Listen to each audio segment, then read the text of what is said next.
Hey everyone, in this video I'll be going over how to redeem codes for a free tower skin and emote in Clash Royale.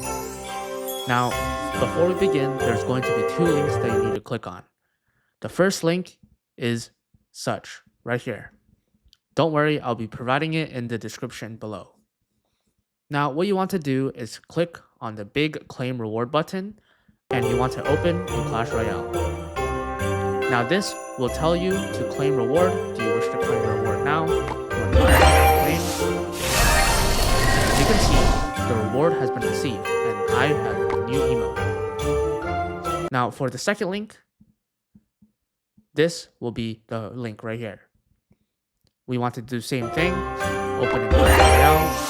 We want to accept to claim the reward. And now we have the glittering gold mines tower skin. If you found this video helpful, please consider leaving a like and subscribing.